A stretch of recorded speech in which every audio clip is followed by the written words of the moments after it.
Hi friends, hope all of you are doing great.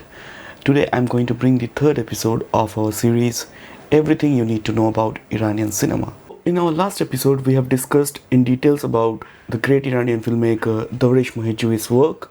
So if you haven't watched that episode, I'm putting the link in the description, so do check it out. Today we are going to discuss one of the most political filmmaker from Iran and one of my personal favorite, Mohsen Makhmalbaf. Hi, I'm Rudrarup Sengupta, independent filmmaker and writer from Kolkata, India.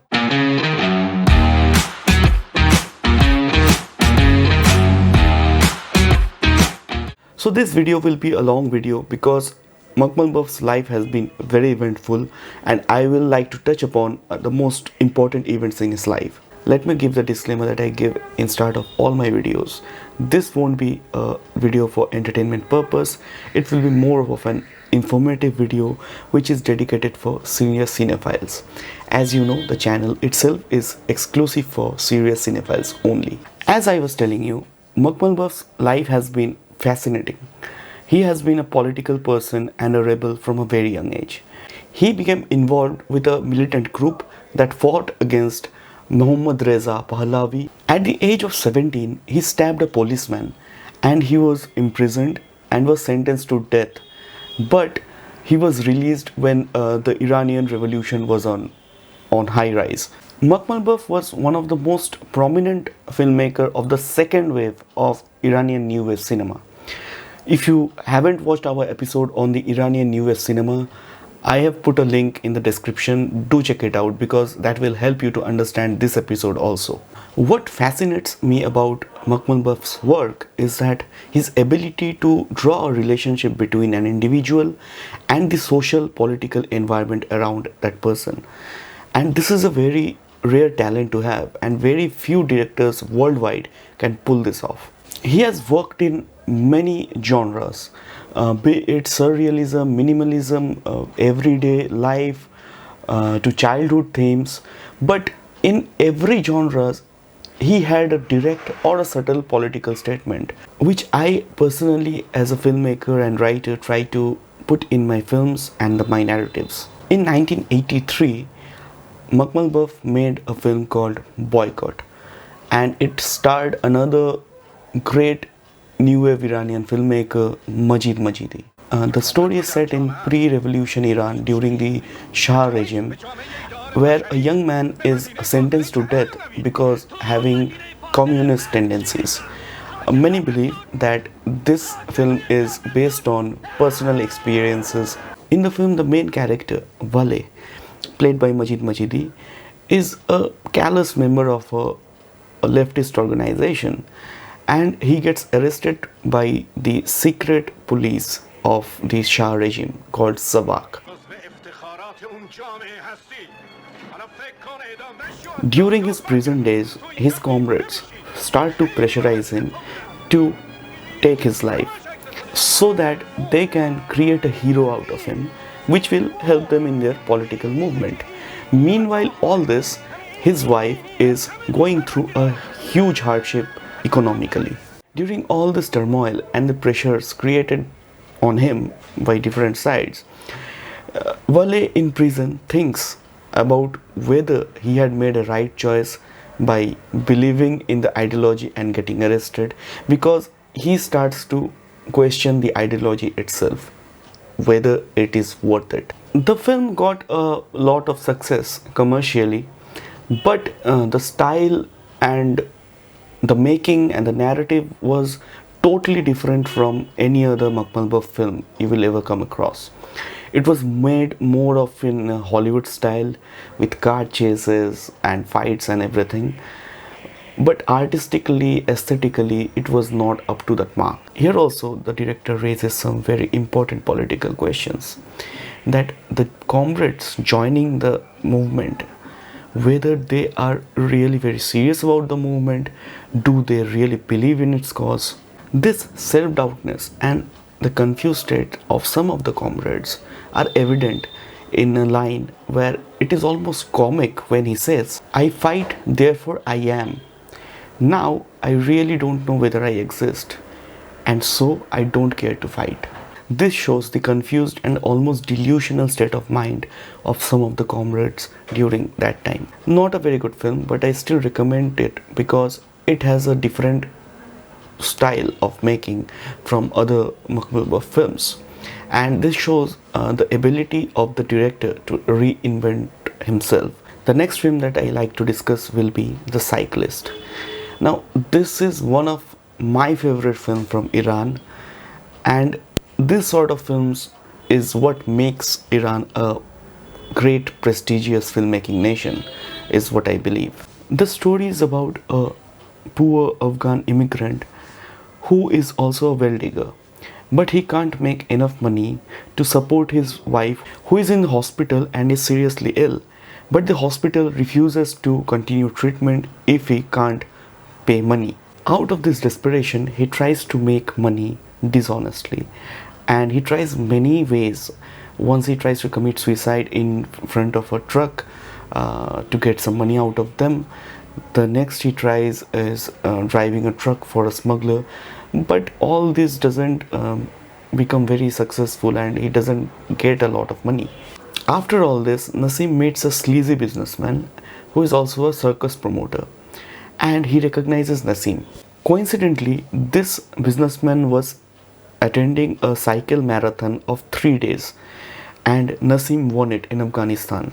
This businessman offers Nasim a 7-day cycle marathon, which Nasim accepts. So the marathon starts, and Nasim starts to cycle around a small rink where he is always cycling 24 hours, and he relieves himself in tubes, and he is fed by his son, who is also concerned about Nasim's health. Nasim suffers through pain and agony throughout the day, and the nights are very cold, so he suffers that also. To stay awake, he starts using toothpicks and attaches with his eyelids so that he stays awake. Different vendors, bookies comes around and starts making bets and starts making money out of this entire marathon. People come in groups and sees Nasim cycling throughout the day and night.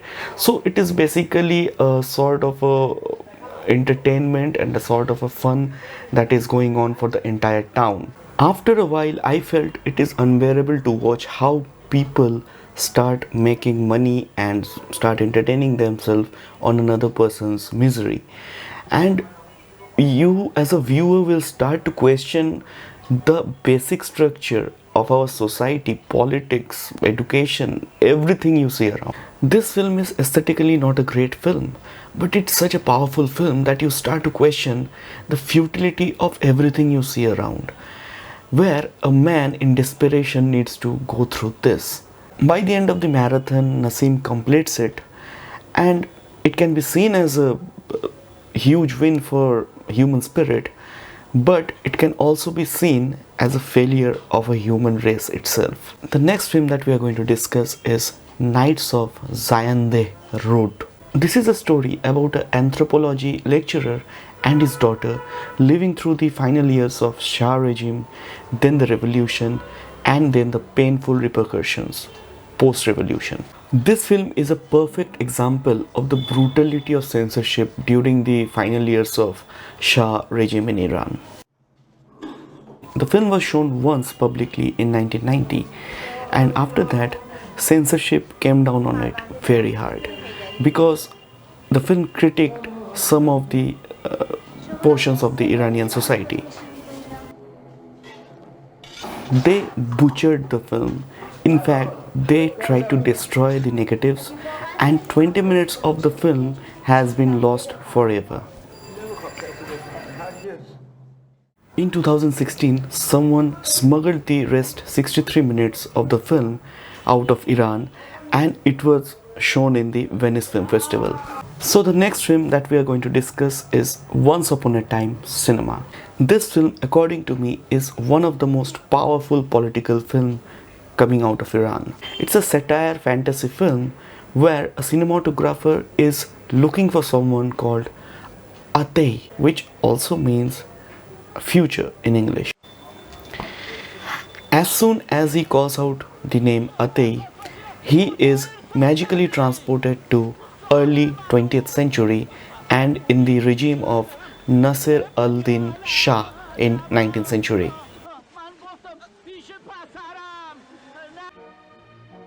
He is captured by the guards and taken to Shah, where the cinematographer shows the future Iranian films to Shah. Shah is fascinated by this and he shows these films to his families also.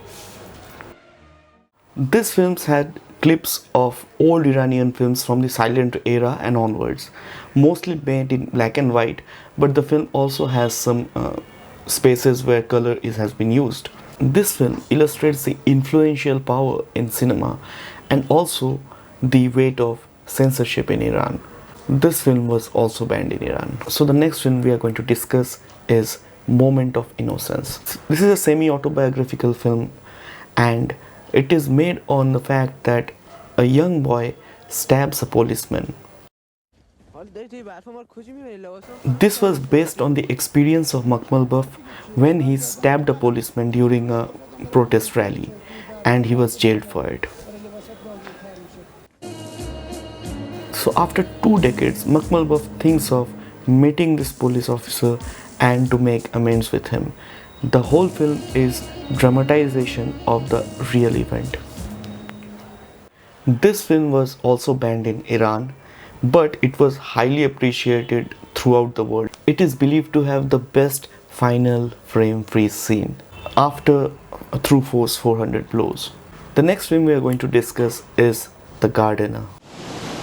All people, you have different religions. If religions you become cause of war, it's better not to have religions at all. This documentary by Makmal Buff is one of his most acclaimed work and one of my favorite work of his. The film shows a director and his son travel to Israel to understand the role of religion in world. It is the first film in decades to be shot by an Iranian filmmaker in Israel. While the son goes to see the Wailing Wall, the Dome of Rock and the Christian sites, and the father stays at the Garden of Baha'i to understand a faith coming from his own country, Iran. The film is highly appreciated throughout the world and it was shown in most of the prestigious film festivals across the world. But the Iranian media and the government was not happy with Makmal Buff.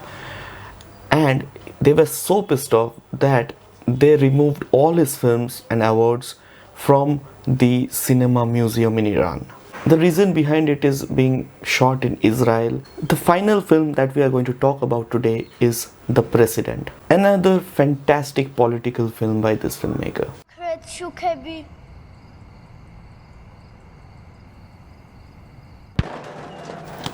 So this is a film about a fictional country which is under dictatorship, and a revolution is also growing to overthrow the dictator.